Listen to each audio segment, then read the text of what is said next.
All right, this is dual air conditioning. Now let's look at the difference between turning on and turning off the rear air conditioning and how it influences the system. Right now, I just 1 minute ago turned off the rear air conditioning. And if you see that little step down, let me get a little closer. And we have Glare City, sorry guys. But if you see that step down, at that point where it steps down, that's where I hit the off button on the rear air conditioning. We took a load. We took BTUs out of the refrigerant. We are no longer saturating the refrigerant with so many BTUs, so it has less load because one evaporator is now turned off. And that you can measure and you can see right there. That is the high side. This is the low side. You see the low side dip down a little bit temporarily, and then it went right back up to where it was before. 33.9, 34.1. No matter what, one evaporator or two evaporators, the computer tells it what to do. Let's go back, look at our temperatures. Now, if we look at temperatures, we can see here there was a little dip, and this is taking temperature out of the front only. So the rear usually steals a little bit, but in this case, when I turned it off, and that's at this point right here, you see the temperature went down a little bit, down to 40, only 1 degree down. And then it went right back to where it was before, controlling and taking over. Unloading. Now this is an electric 3-phase high voltage compressor. So it may operate a little bit differently, and you can see the outside ambient temperature is roughly 70 degrees. If no, you don't want to out, you can see it right here. 70 degrees right there, outdoor temperature.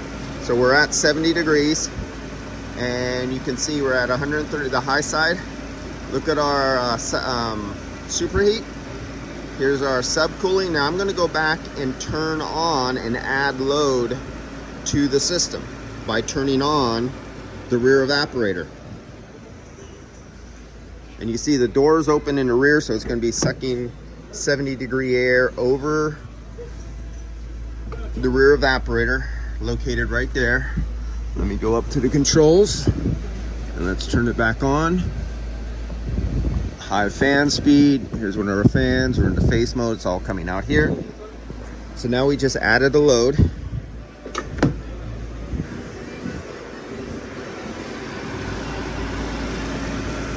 And you can see the high side starting to go up. There's one evaporator, and look at our superheat and subcooling. We're vaporizing refrigerant in the rear. We're adding load on the system. We're using more refrigerant. Now let's get back over here. See a little bump right there in our temperatures. It went up as we added load, but then the compressor can spin up more, compensate for that load, and it comes right back down. Let's go back and look at what happened to our pressures for a second. There's our bump up in pressure. You see how our pressure was down when we were one evaporator?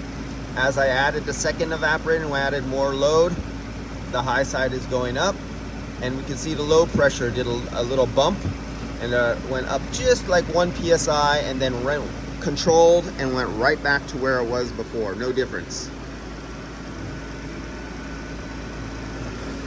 Now let's take some of this hot engine heat, because I'm in recycle mode right now, low load. Now let's throw, I can feel the air over here. Let's grab this right here. It won't be exactly this temperature, but let me put that down inside there. There, now we're gonna be taking that temperature down in there and see what kind of air comes up over here. You can see it's not even sucking there, it's 88 degrees. But once I put it on fresh air, it'll be pulling air and put more load over the front evaporator. So let's leave open the doors and take off recycle. So now I can hear it switching over. So now we're going to be pulling air, and it'll get mixed with this 70 degree ambient air, and it'll get mixed with some of the hot air coming from over the condenser and radiator from the fan. Let's open this up. There we go. Now remember this temperature there? 105 degrees, 102 degrees. So as it mixes and air flows over, a little cool air, a a little of the engine air. I could feel it right there. That sensitive little thermistor right there is rapidly changing around, but it'll average out somewhat. I feel a fan. The fan's hitting me somewhere. Where is there a fan? Something is hitting me. I see air moving here, but I don't see the fan. Okay, somewhere I'm getting hit because the dust blower thing is off. I'm getting hit with air, and that's why I'm seeing so much. There's an air swoop coming across here, hitting me from behind. But that's why we're getting this outdoor dole temperatures going up and down, up and down. I don't know where I'm getting hit with air from. I don't see a fan, I don't hear a fan. But look at our high side pressure. I added a load from this engine, and I can hear the compressor is really winding up. It sounds like a turbojet. Look at that high side pressure. Look at the suction. The suction line temperature went from 41 to 51.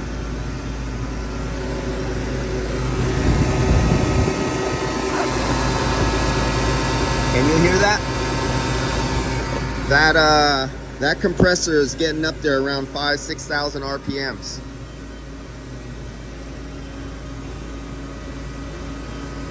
And the outdoor, now we know the outdoor ambient temperature right here is 70 degrees. But because I put it on fresh air mode, I have the hood up,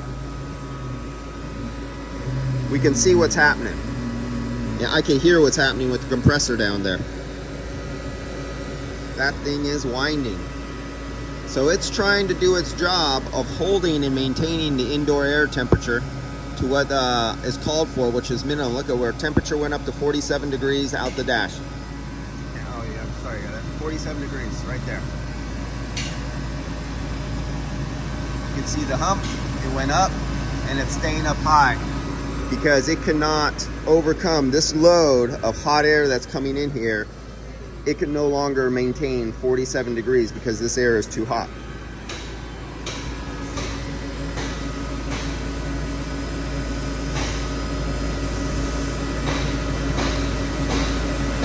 Now, you've seen AC on in the rear, AC off in the rear. You've seen recycle mode. You've seen hot air added on. We have a compressor. The computer is taking over, trying to maintain temperature. And how can it maintain temperature? By flowing more pounds of refrigerant across the expansion valve and through the evaporator to try to maintain. And that's why this compressor is spinning at 5,000 or 6,000 RPMs right now, because it's trying to move more pounds of refrigerant to do more of a job, but it still cannot come back down to 41 degrees. So if you were shaking in little cans, depending on how you have the system turned on, depending on your ambient condition, the computer will do things, you whacking off little cans of refrigerant in there, just guessing, trying to top off. The computer is trying to do something else depending on how you have the car up. That's why the guys who do the little can whack off thing and try to go by pressures always get it wrong. Weight only. That is the only way to get it right 100% of the time, correct 100% of the time with no flaws. The guessing with the little whack-off, jerk-off cans just doesn't do it anymore. And there's still too many of those shops trying to do that, especially in wintertime. If you're in a shop that doesn't have heat and it's only like 40 degrees inside your shop, you go, oh, I want to see 150 PSI or I want to see 200 PSI. Remember, I've done other videos where on cool days, 66 PSI is the high side pressure, and that's all it'll do because that's what that manufacturer designed it for. But then you'll have the guy with the little jerk-off can and he'll be whacking it off in there trying to get it up to 150 PSI, what he's used to on an electric compressor. That's why I'd see a ton of burnt out Prius compressors that are way overcharged because they were filled in a shop on a cool day, the whack-off method. All right, see you guys. Enjoy your day. Don't be a whack-off guy. See ya.